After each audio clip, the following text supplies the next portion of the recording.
오늘 말씀의 제목은 유월절 어린 양의 피로입니다. 구약 성경에서 가장 중요하고 또 핵심이 되는 사건이 있다면 그것은 바로 오늘 본문 사건입니다. 바로 출애굽 사건과 그리고 유월절 사건이라고 할 수 있습니다. 이 출애굽과 유월절 사건은 구약 성경의 핵심입니다. 하나님께서는 이스라엘 백성들을 출애굽시키시기 위해서 모세를 부르셨고 애굽 땅에서 10가지 재앙을 내리셨고 그리고 하나님의 능력을 나타내셨습니다. 이 10가지 재앙은 우리가 한 가지씩 다 말씀을 나누었지만 애굽 사람들이 믿고 의지하였던 우상들이었어요. 그 우상들에 대한 하나님의 심판이었습니다. 온 땅의 주인은 여호와 하나님이시다. 그 하나님 한 분뿐이시다라는 것을 애굽 온 전역에 드러내신 사건이 이 10가지 재앙이다 그 말입니다. 그리고 출애굽 사건의 절정은 마침내 마지막 10번째 재앙을 통해서 이루어지는 것입니다. 그동안 애굽 땅에 많은 재앙을 내렸어요. 피, 개구리, 티끌이 변하고 이런 여러 가지 재앙들을 내렸는데, 근데 그 재앙들은 이 마지막 재앙을 향해 있는 거예요. 이 마지막 하룻밤의 대사건을 위한 전주곡에 불과했다라는 것입니다. 하나님께서는 이 마지막 재앙에 관하여서는 이제 모세를 불러서 아주 자세하게 설명을 했습니다. 그날 밤에 어떤 일이 일어날 것인지, 이 일을 통해서 하나님이 애굽 땅에서 하실 일이 무엇인지, 그러니까 지금까지 있었던 다른 재앙과는 이게 본질적으로 다르다 그 말입니다.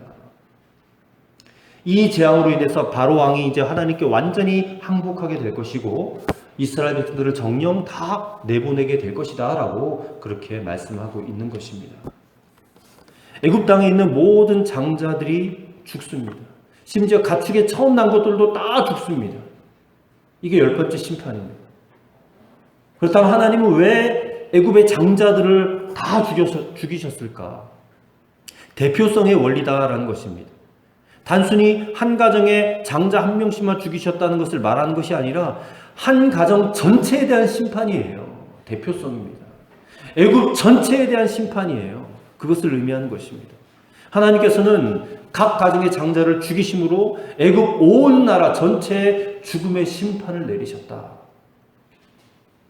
그리고 우리가 성경을 자세히 보면 이 마지막 재앙은 사실 다른 재앙들과는 다르게 이스라엘 백성들이 살던 고센 땅에도 동일하게 임했던 재앙입니다. 애굽 사람에게만 아니라 이스라엘 백성들에게도 동일하게 임하였던 심판이에요. 심지어 모든 가축에게도 동일하게 죽음의 재앙이 임했던 심판. 그런데 하나님께서는 이 죽음의 심판을 피할 수 있는 길을 이스라엘 백성들에게만 가르쳐 주셨어요. 하나님을 모르는 애굽 사람들은 이 죽음의 재앙을 피할 길이 없었어요. 가르쳐 주지 않았기 때문에. 그래서 이 죽음의 재앙을 두고 한 민족은 심판을 받았고 한 민족은 구원을 받았습니다. 죽음을 사이에다 두고 이 구원과 심판이 철저하게 갈라진 것이에요.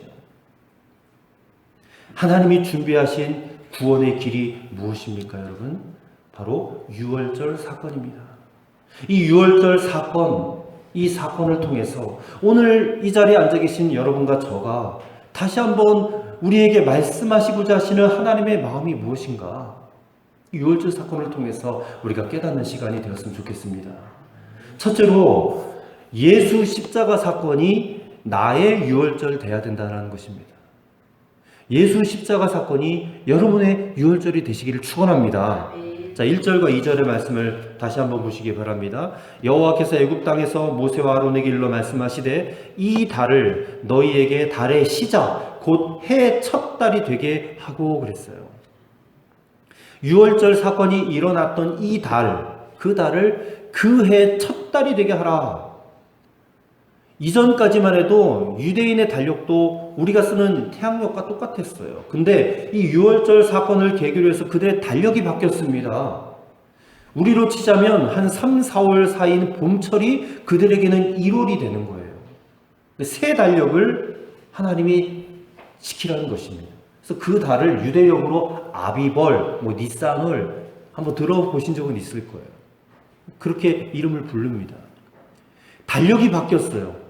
이게 뭐가 중요한가? 왜 중요하냐면 삶의 출발점과 기반이 어디로 삼아지느냐, 그 문제이기 때문입니다.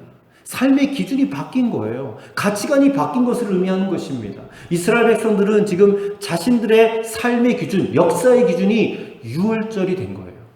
유월절.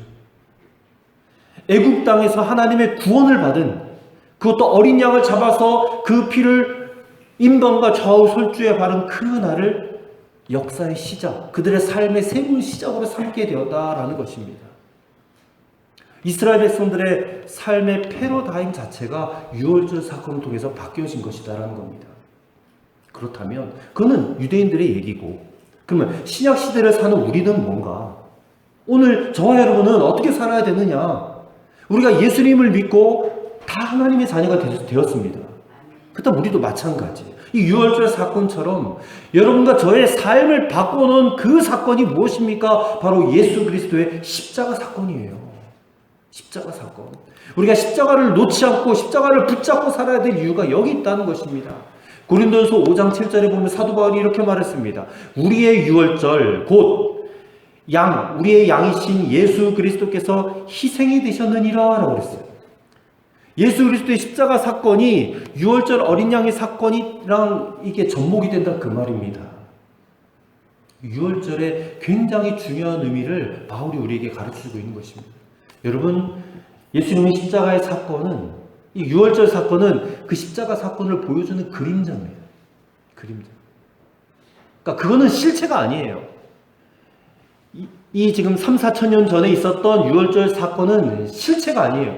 예수님의 십자가 사건이 실체고 이거는 그림자입니다. 그림자. 우리가 그림자를 따라갈 수는 없잖아요. 우리는 실체를 따라가야 되는 거예요.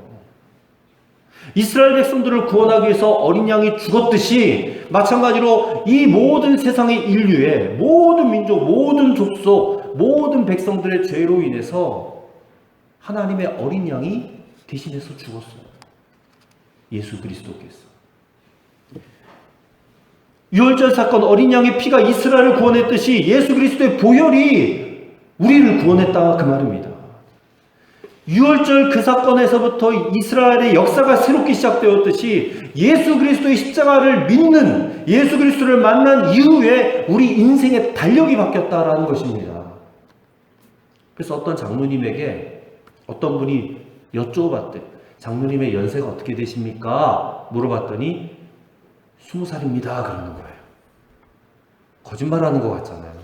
분명히 머리가 희끗희끗 하신데 왜 20살이라고 말하는가? 부연 설명을 하시더래요. 제가 예수님을 영접하고 새 삶을 시작한 지가 20년이 됐다라는 말입니다. 그러는 거예요. 이해가 되시죠, 여러분? 자신이 구원받은 그 역사적인 사건이 바로 자신의 삶의 시작이다, 역사의 시작이다라고 보는, 그게 그리스도인의 시각이 되어야 된다, 그 말입니다. 여러분, 그리스도인들은 예수님을 구원자로 만나서 구원받은 그 순간이 인생의 시작이 되어야 될 줄로 믿습니다.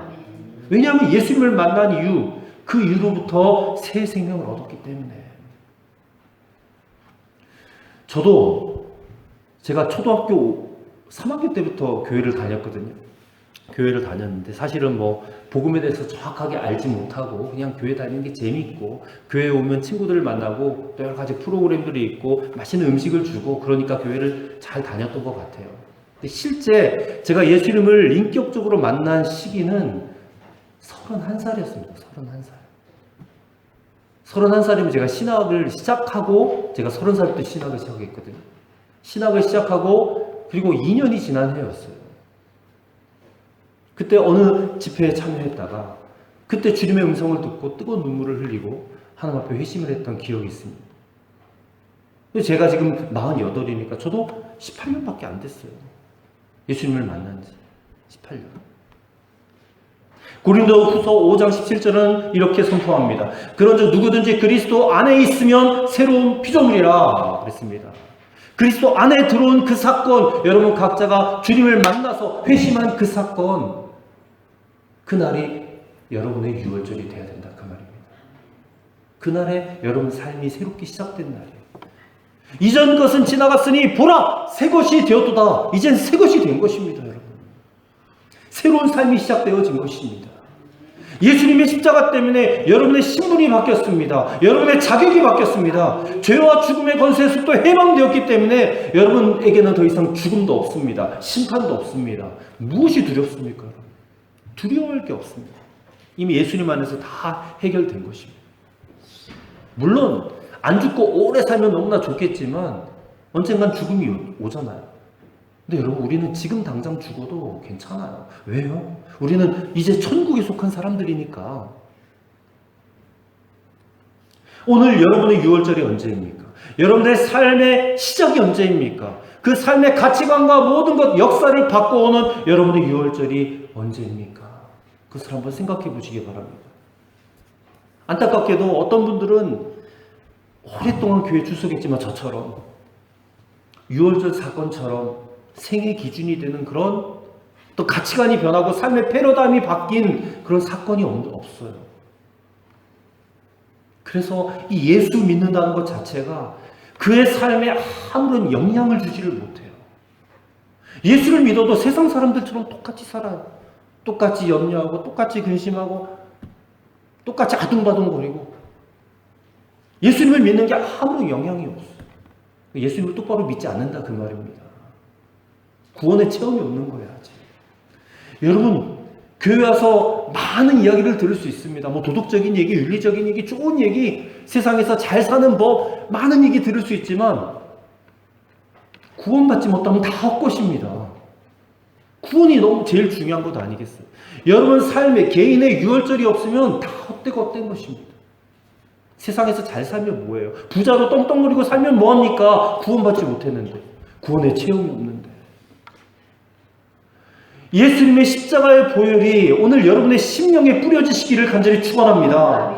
예수님의 십자가 사건이 여러분의 삶의 새로운 시작이 되시기를 축원합니다. 오늘 예배를 드리는 여러분의 각자의 유월절 하늘로부터 임하게 될 줄로 믿습니다. 우리는 그것을 기대하며 사는 거예요.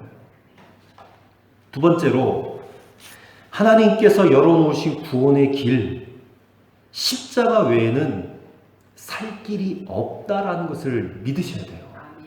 십자가 외에는 살 길이 없습니다. 오늘 본문 3절부터 6월절을 어떻게 지킬 것인가에 대한 자세한 설명들이 나와요. 그 본문의 설명들을 요약하면 이렇습니다. 우선 어린 양을 준비합니다. 가족 수에 따라 양을 준비하는데 가족 수가 너무 적으면 이웃과 함께 그 사람 명수에 따라서 한 마리만 준비하면 됩니다. 그리고 어린 양을 잡아서 피를 흘립니다. 그 양의 피를 우슬초에 찍어가지고 문이 이렇게 있으면 위에 임방이라고, 문임방과 좌우 설주에 바릅니다. 그리고 고기는 반드시 불에 구워 먹어야 됩니다. 그리고 쓴 나물, 그리고 무교병과 함께 먹어야 됩니다. 그리고 그거를 먹을 때는 허리에 띠를 띠고 발에 신을 신고 손에 지팡이를 가지고 급히 먹으라 그랬습니다. 떠날 준비를 하면서 먹으라 그 말입니다.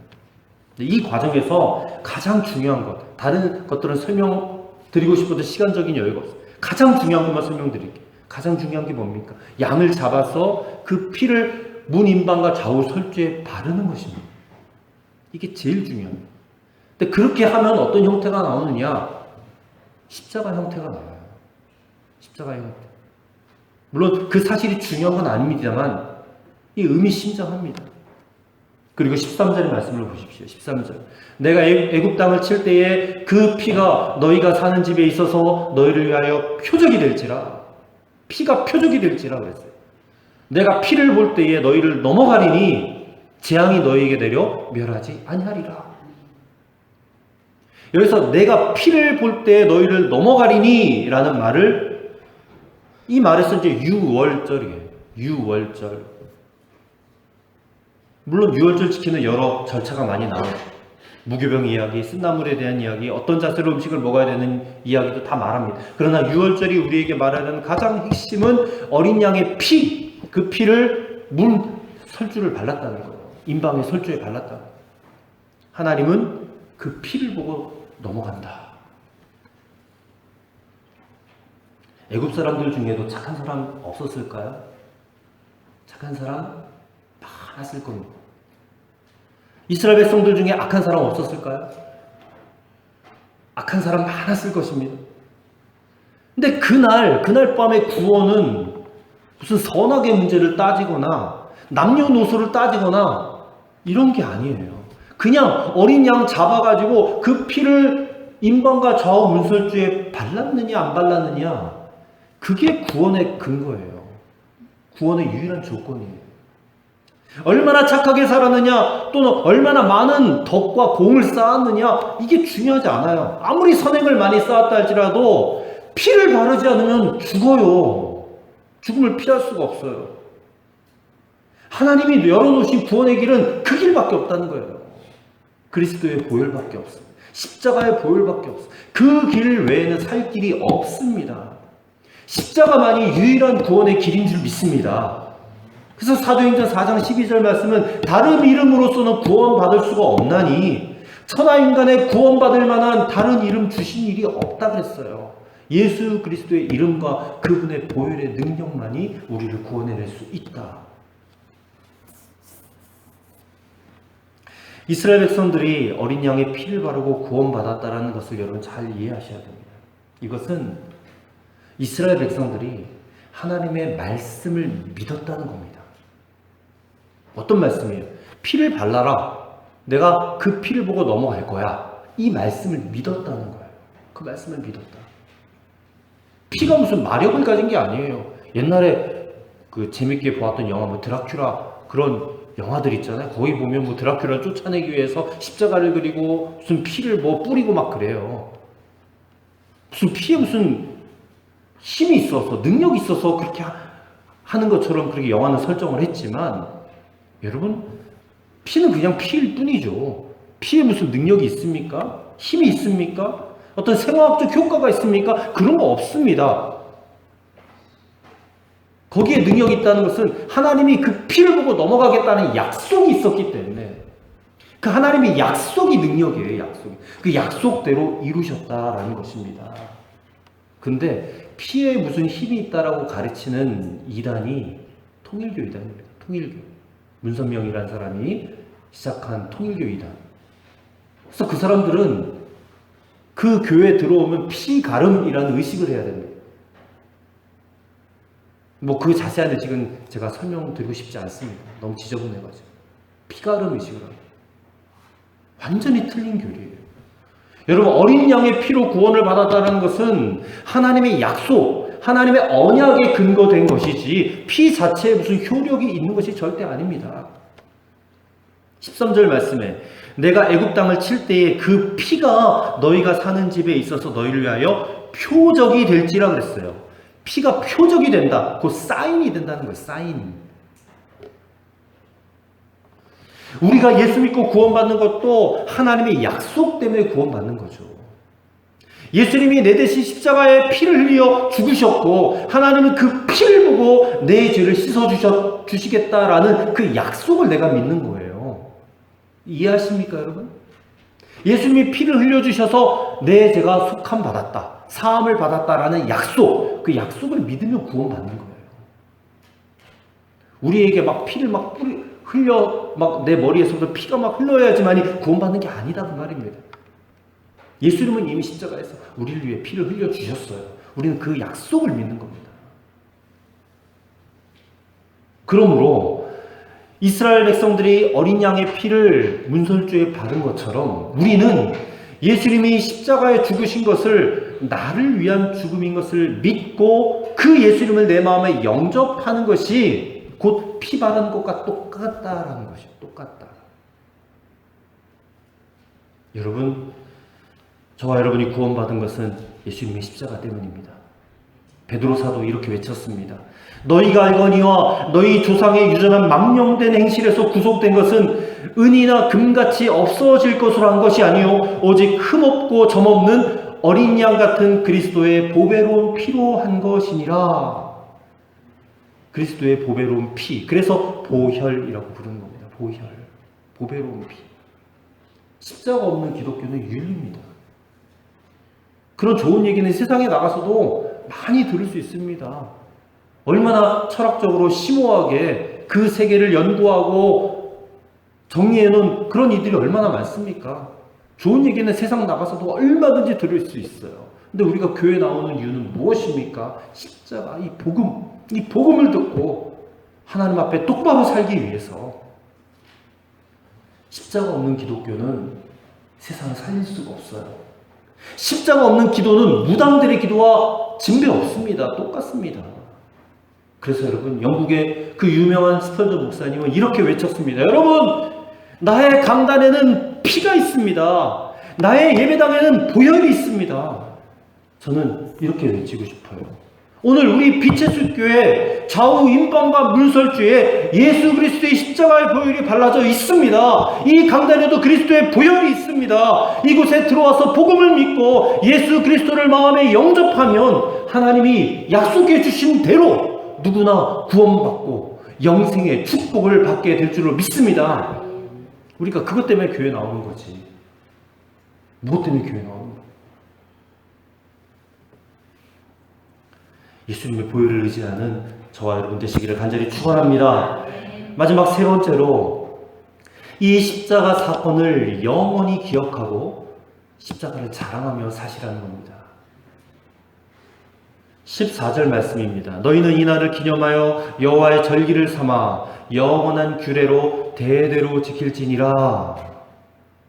유월절 사건은 영원히 지켜야 될 절기입니다. 유대인들에게.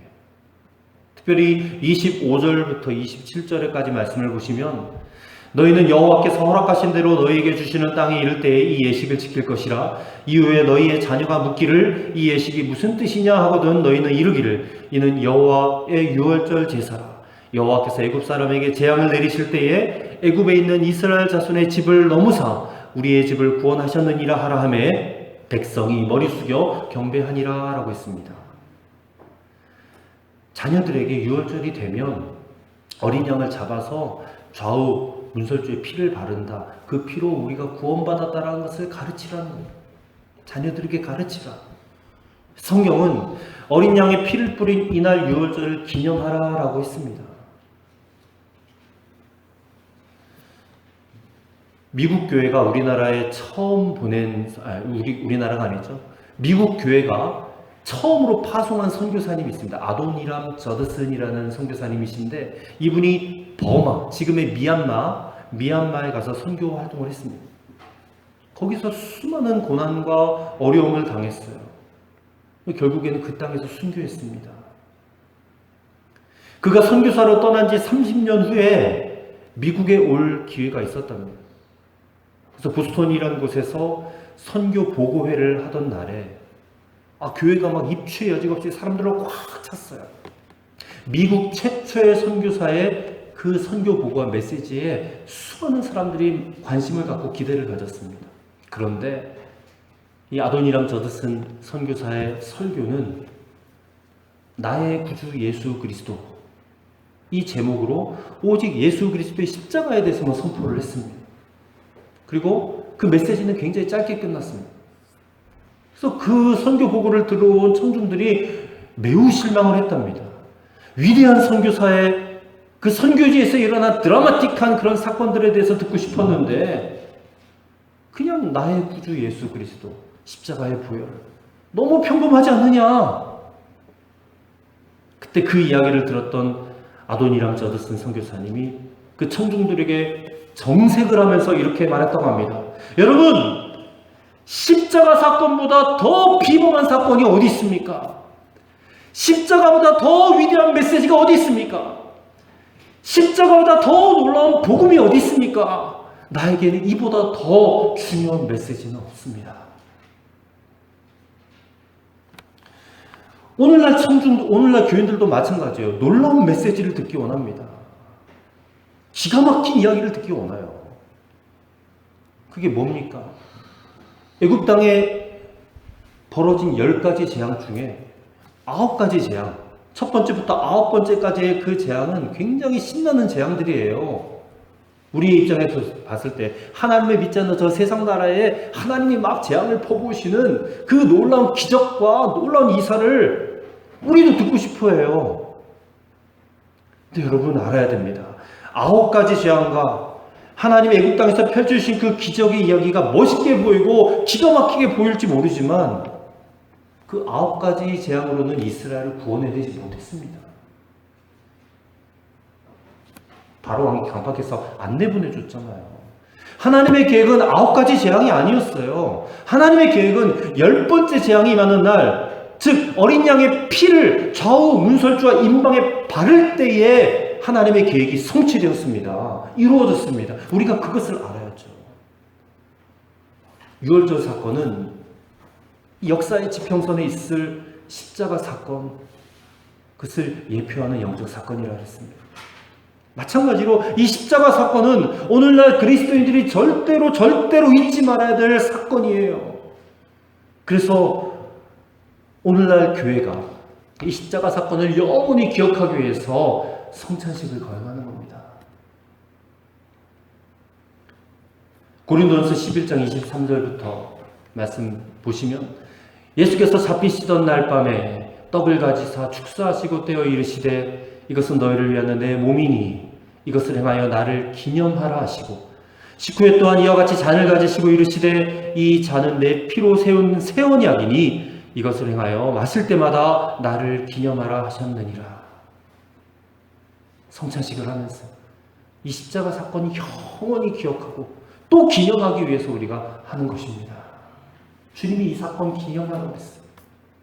유대인들이 유월절을 절기로 지키고 기념하듯이 오늘 우리들은 예수 그리스도께서 나를 위하여 십자가에서 피 흘리신 사건을 생각하며 영원히 기억하며 또 떠올리며 살아가야 될 줄로 믿습니다. 이것은 여러분 십자가를 자랑하라는 말이에요. 자랑하라.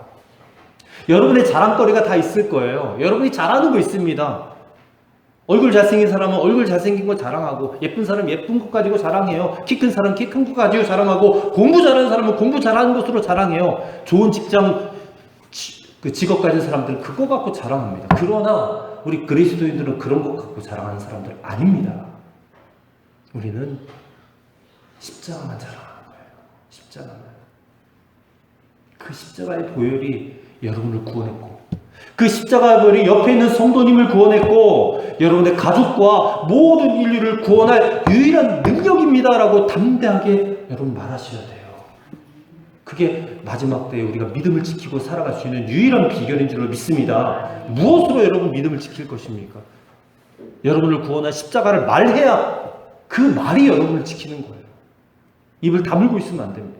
담대하게 여러분의 이웃들에게 가서, 가족들에게 가서 십자가가 나를 구원했고 당신을 구원할 것이라고 당대하게 선포하고 살아가시기를 바랍니다. 우리를 묶고 있는 죄악의 사슬은 끊임없이 우리를 죄어와요. 그 죄악의 사슬을 단번에 끊어낼 수 있는 유일한 능력은 유월절 어린 양 예수 그리스도의 피밖에 없습니다.